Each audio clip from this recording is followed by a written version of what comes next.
Ulat panahon naman po tayo. Alamin na natin ang weather update mula sa nag-iisang weather tito na laging may panahon para sa inyo. Tito Alvin, magiging maulan o maaraw ba today?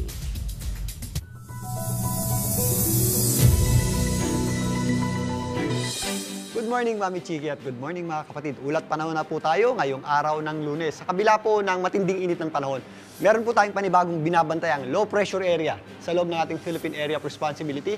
Ito po ay huling namataan ng pag-asa sa lying around 690 kilometers east ng General Santos City. Diyan po sa may South Cotabato. Nasa ibabang bahagi po yan ng ating fire line. Nandiyan po yan, stepping on the line. Malayo po yan sa ilang bahagi ng ating bansa. Pero yung kanyang trough ay nakaka-apekto po dito sa ilang areas ng Mindanao kasama ng tinatawag nating Intertropical Convergence Zone. Sa kasalukuyan, ayon sa pag-asa, mababa pa po ang tsansa nitong maging isang bagyo. Pero patuloy natin itong babantayan sa mga susunod na araw dahil may possibility po yan na maging unang bagyo natin ngayong taon. Maliban po dyan, ito pong easterlies ang nagdadala pa rin po ng mainit at malinsangang panahon sa malaking bahagi ng ating bansa.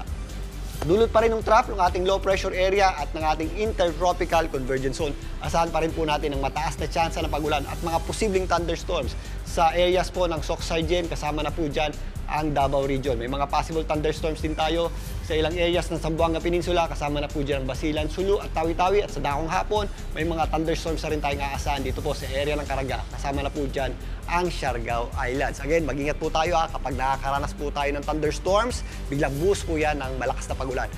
Minsan may kasama pang pagkulog at pagkidlat. Mag-ingat po tayo sa mga possible na mga flash floods at landslides na dulot ng ating mga pag-ulan na dulot nga ng epekto ng ating Intertropical Convergence Zone at ng trough ng ating low pressure area. Maliwalas na panahon naman ang ating aasahan sa malaking bahagi ng Visayas at magiging mainit at malinsangan pa rin po sa tanghali. If ever may mga pag-ulan po tayo, ito po yung mga isolated lamang na pag-ulan na kadalasang nangyayari tuwing hapon at gabi. Ito pong areas ng Palawan ay medyo mataas din po yung ating mga tsansa ng pag-ulan yan sa dakong hapon at gabi. Dulot pa rin yun ng epekto ng ating tinatawag na Intertropical Convergence Zone. Samantalang sa malaking bahagi ng Luzon, malayo po yung ating low pressure area.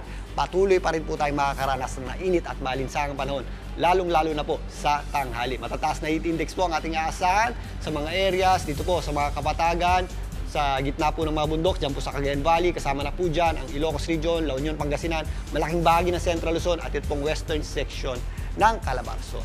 Dito naman sa Metro Manila, sa unang araw ng trabaho ngayong Lunes, maganda at mag-ingat pa rin po tayo sa matataas na heat index, lalong-lalo na po pagsapit ng tanghali. Naglalaro pa rin po o above danger level po o mga panganib na antas ng heat index pa rin po ang ating aasahan ngayong araw na ito. Kaya again, ugalin pong uminom ng sapat na dami ng tubig at miwas po sa direktang init ng araw. Bago na mga kapatid, mahaba po ang ating araw Sumikat po yung kaninang 5:35 AM at muli pong lulubog mamayang 6:12 ng gabi. At yan muna latest sa ating lagay ng panahon. Muli, ito po ang inyong Weather Tito Alvin na laging may panahon para sa iyo. Mga kapatid, Chiki Roa Puno po. Simulan ang inyong araw na puno ng impormasyong kapaki-pakinabang. Sama na sa isang makabuluhang umaga. Tumutok at mag-subscribe sa social media pages ng News 5.